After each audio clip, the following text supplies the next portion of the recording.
Tennessee has had some really good quarterbacks in their program's history, but in the last decade, it's not been that great. Yeah, there were guys such as Tyler Bray and Josh Dobbs, but they have not had that one true superstar who can change the game and has that it factor.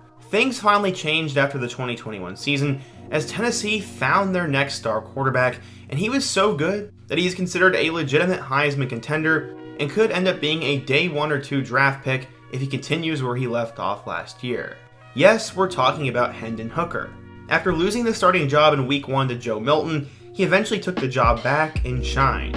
He threw for nearly 3,000 yards with 31 touchdowns compared to only 3 interceptions. It didn't stop there though, as he ran for over 600 yards and 5 touchdowns on the ground, and this guy literally could do a little bit of everything, made a ton of big plays, and has people so excited to watch Tennessee this fall. In today's video, I'm going to talk about how this happened.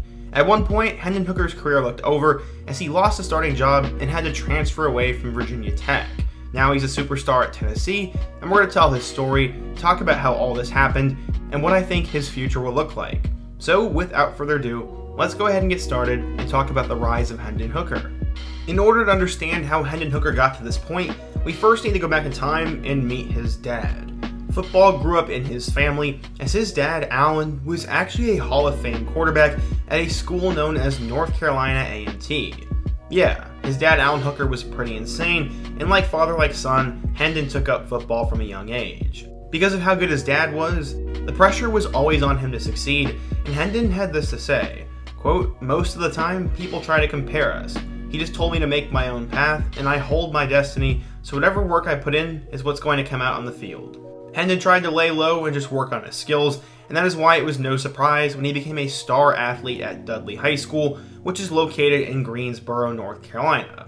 He started to blossom as a sophomore, and eventually he became one of the best quarterbacks in the country. In his career with the team, he threw for over 6,000 yards with 55 touchdowns, and also ran for nearly 3,000 yards with 48 touchdowns on the ground. Not only could he beat you with his arms, but he could also beat you with his legs, and he won a ton of games. He was a pretty big deal in the state, but where was he going to end up going? Well, his recruitment really came down to Virginia Tech, Missouri, NC State, Notre Dame, and Pittsburgh. He decided he was going to stay closer to home and play for Virginia Tech. So why did he choose Virginia Tech? He said, quote, "Coming out of high school, I was thinking about being close to home, and it was only 2 hours down the road.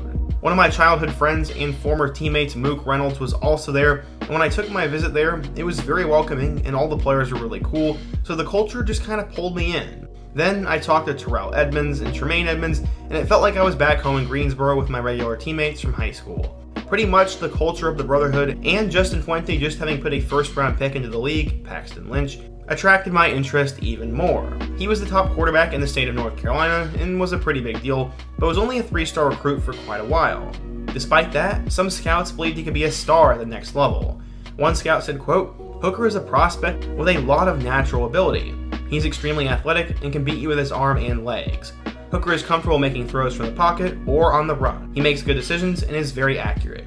He needs to continue to improve his technique, but his upside is huge, and he has the potential to become a special player at the collegiate level." 24/7 Sports eventually bumped him up to a 4-star, as he was ranked as a 4-star player, the number 11 dual threat quarterback, and the 337th best player in the class of 2017.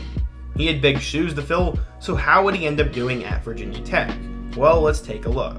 Going into the 2017 season, Hooker would become a backup and competed with Gerard Evans, Josh Jackson, and Dwayne Lawson. In 2018, he'd once again be a backup as he completed no passes, but did have a 69-yard touchdown on the ground against William & Mary.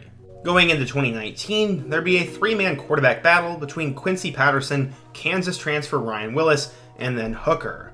Hooker would eventually play most of the games, as he made his first career start on the road against Miami, in which he combined for 4 touchdowns in a 7-point victory over the Canes. The following week, he had 3 touchdowns and a win over Rhode Island, and then led them to a 6-overtime win over North Carolina. So far, Hooker was establishing himself as one of the better quarterbacks in the ACC, and he went nearly 130 passes without his first interception. He helped them beat number 19 Wake Forest, and he helped them shut out both Georgia Tech and Pittsburgh.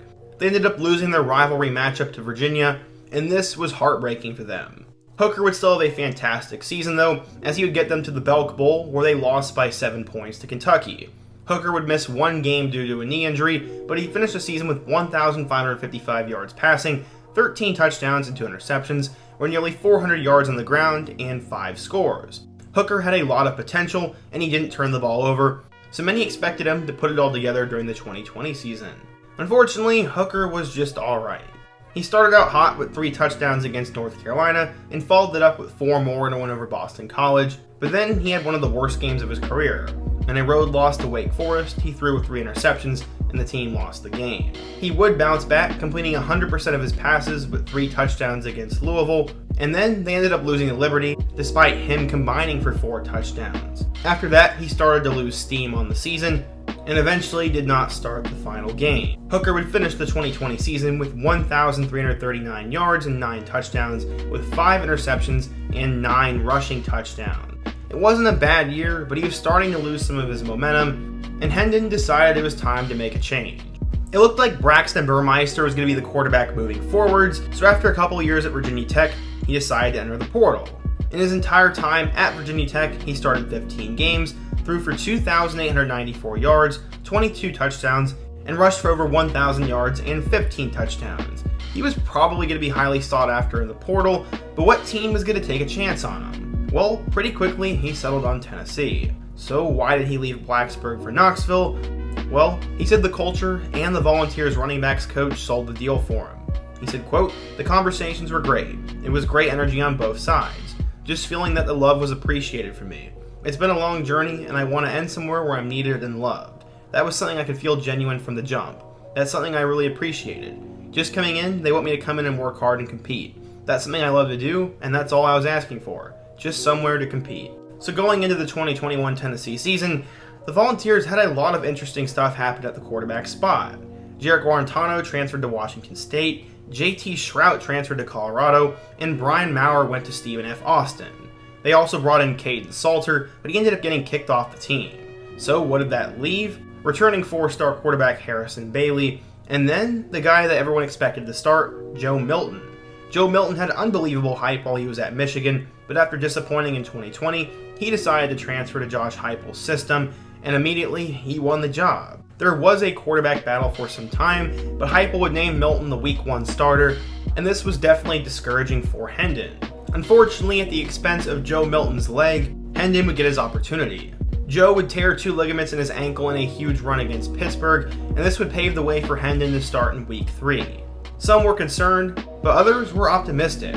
How would Hendon do? Well, he combined for 4 touchdowns. Yeah, it was Tennessee Tech, but he did his first true test against the Florida Gators the following week. Hendon was nothing more than a game manager in that game, and they ended up losing 38-14, but he'd make sure that his talent was on full display the following weekend. As many of you know, I'm a Mizzou fan, and this was one of the most embarrassing losses in school history, as Hendon and Tennessee came in and won 62-24. Hooker threw for nearly 250 yards and 3 touchdowns, and also nearly ran for 100 yards and a score on the ground. He shredded that Missouri defense, and he could have put up a lot more if he wanted to. Hendon would carry that momentum into their following game, as he combined for 4 more touchdowns and a win over South Carolina, and then they'd have the mighty Ole Miss matchup. Lane Kiffin would return to Neyland Stadium for the first time, and when his team needed him most, Hendon unfortunately could not play.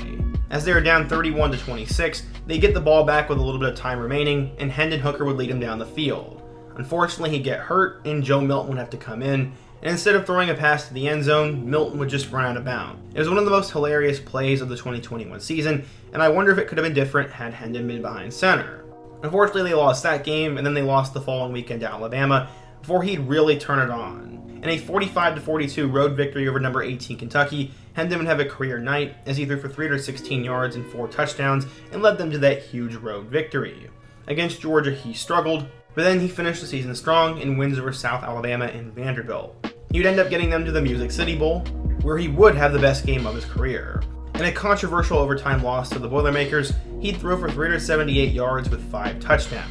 The controversy came in overtime when the refs ruled the running back was down before he reached the end zone, basically giving Purdue the ball back where they kicked a field goal and won. You could say what you want about the play, but it ended up resulting in an official loss for the Vols. On the season, Hooker would finish with 2,945 yards with 31 touchdowns and 3 interceptions while completing 68% of his passes. In the rushing department, he was also special as he ran for 620 yards and 5 scores with nearly 4 yards per carry. Because of that, he was named an All-SEC 4th team selection and has been pretty much added to every watch list in the country.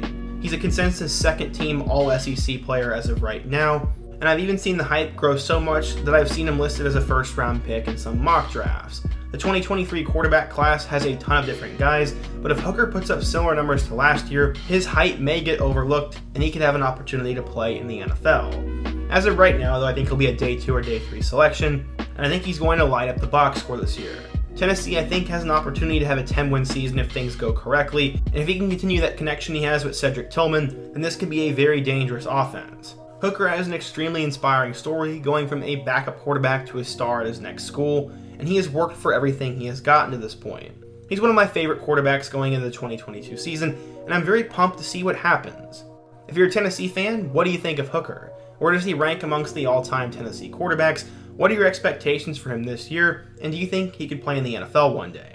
If you're a fan of another school, let me know what player or topic I could take a look at next. And before you go, don't forget to like, subscribe, and check out all my other videos on the end screen. I hope to see you guys again soon, but until next time, peace.